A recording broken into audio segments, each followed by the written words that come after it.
In other people's eyes, it was just an eggshell, but to him, it was a tool for escape. He first chiseled a hole in the ceiling, then placed fresh eggs into a bucket. Next, he tossed in shredded newspaper and added a bit of water, mixing it evenly. Finally, he poured in a large amount of lime and kneaded everything together. Just like that, a huge lump of dough was formed, almost the same color as the ceiling. He then shaped it into a square, just enough to cover the hole. To be extra safe, the man covered it with a poster of a beautiful woman. This hole was actually used to store the dirt they dug out. But at that moment, a guard suddenly came for a surprise inspection. A partner downstairs wanted to warn them, but was afraid the sharp-eyed guard would notice. He could only try to distract them by playing the guitar, but it clearly didn't work, and they soon headed upstairs. Hearing the noise, the people in the room quickly wrapped the chipped wall debris in a carpet. They then cleaned the dust off the floor, not even missing the dirt on their own bodies. Everything had to be spotless, just to avoid raising any suspicion. But the guards weren't easy to fool. The more normal they acted, the more suspicious it seemed. Soon, the guards began a full search of the room, leaving no corner unchecked. They even tore down the posters on the wall to take a closer look. Just as one guard was about to inspect the poster covering the hole, he was called away by the officer in charge. Since they found nothing, they turned and left, and the man and his partners narrowly escaped. But the ceiling wasn't their actual escape route. The real path was in the corner of the wall. They planned to dig a tunnel there. The hole in the ceiling was only meant to store the dirt they dug out, because to successfully escape, they needed to dig a tunnel nearly 70 meters long. Such a massive project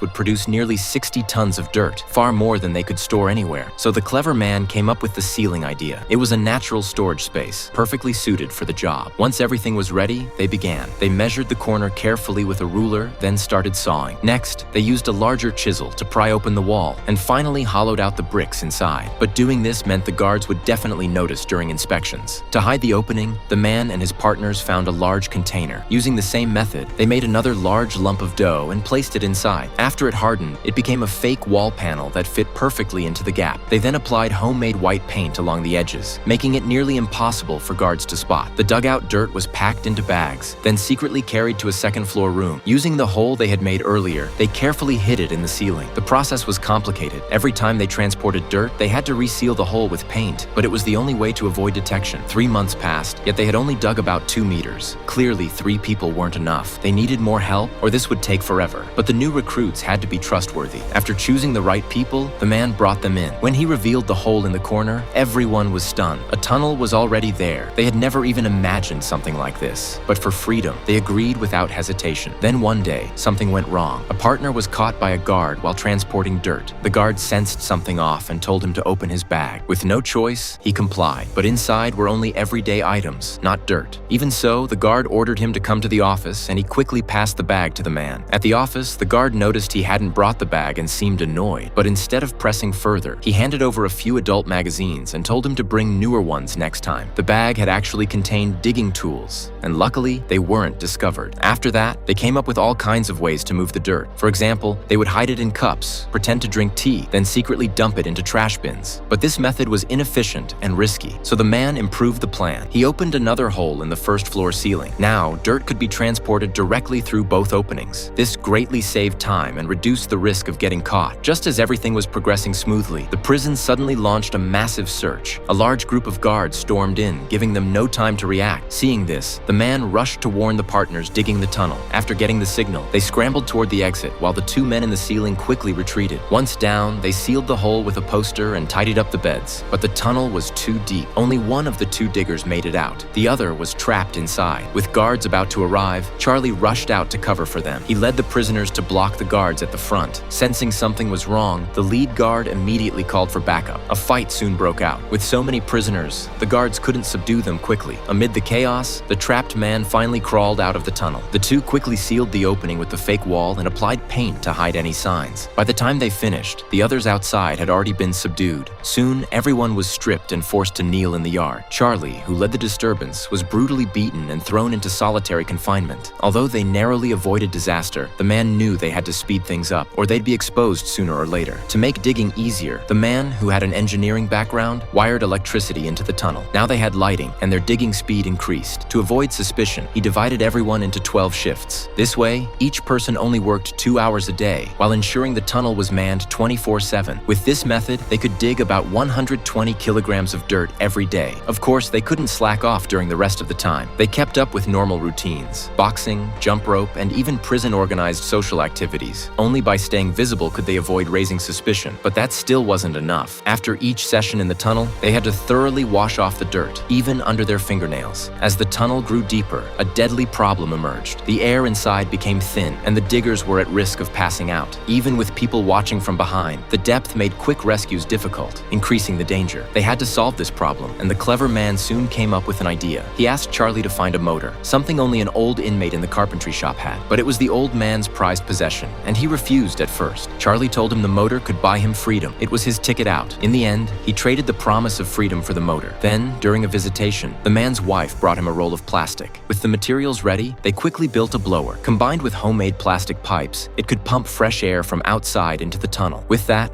the oxygen shortage problem was finally solved, but time was running out for them. As high-profile political prisoners, they had been sentenced to death for opposing the country's dictatorship and advocating democracy and freedom. Before the Supreme Court's final ruling came down, the government decided to transfer all 120 of them to different prisons before the end of the year, just to prevent anything unexpected. To make matters worse, they even bribed one of the inmates to spy on everyone's every move. Mark didn't want to agree at first, but when they threatened his family, he had no choice but to give in. Before long, more than 400 days had passed since the escape plan began. The tunnel was nearing completion. Now it was time to seek help from the outside, and Charlie's wife was the most reliable choice. Because of the country's undemocratic rule, there were many people outside who shared their beliefs. It didn't take long for the woman to gather a group of supporters. Everything was ready. All they needed now was the man's signal. Finally, one day in early December, the 70-meter tunnel was completed. Charlie used an iron rod to poke a hole through the surface, then drew in homemade red dye with a syringe. He sprayed it through the opening to mark the location outside. At that moment, a bearded man walking his dog passed by the prison. After spotting the red mark, he quietly memorized the location. The next day, a priest responsible for passing messages came to the prison. He told the man that the tunnel exit was still nearly 10 meters away from the target location. That meant it was still too close to the prison, and exiting now would be extremely risky. After all, with so many people escaping, it would definitely cause a lot of noise. To be absolutely safe, the man decided to dig another 9 meters forward. But while they were working, a loud rumble suddenly came from above. The entire prison began to shake violently. It was clearly an earthquake. The people in the tunnel scrambled to crawl out, and those in the ceiling quickly retreated as well. Most of the prisoners made it out to safety, but Charlie and the man ran in the opposite direction. One of their partners was still trapped inside. Soon the shaking stopped, and most prisoners gathered in the yard, but Charlie and his group were nowhere to be seen. When they finally emerged, limping and supporting their injured companion, it immediately raised suspicion among the guards. When questioned, the man claimed their partner had twisted his ankle and couldn't walk. Seeing the injury, the guards allowed them to take him to the infirmary. Afterward, the man gathered everyone to discuss the situation. Although the earthquake hadn't buried the tunnel, another aftershock could collapse it at any moment. If that happened, more than a year of effort would be wasted. So the top priority now was to escape as soon as possible. But the exit was still too far from the target point, making it extremely dangerous to leave now. After some discussion, they all agreed. Tonight would be the night. Outside, their allies had already prepared ID cards and other documents for their escape. Soon, night fell, and the plan was set in motion. To stay safe, they escaped in groups. Some stayed behind to watch a movie with the others so the guards wouldn't suspect anything. The rest changed into civilian clothes, ready to slip away. They hugged each other, saying their final goodbyes. As each prisoner went down, a man with a middle-part haircut carefully marked it on paper, making sure no one was left behind. Inside the tunnel, everyone had to keep moving forward without stopping, so those behind could come down quickly, improving efficiency and saving time. Once most had gone down, the ones watching the movie began leaving one by one. They had to wait until the group ahead was gone to avoid drawing attention. By now, the tunnel was packed with prisoners, waiting for their partners outside to break through the final exit. At that moment, the traitor Mark finally realized something was wrong. He noticed Charlie and his group were missing. He rushed out to check, but was blocked by an old man in a wheelchair. It seemed the old man already knew he had betrayed them and refused to let him pass.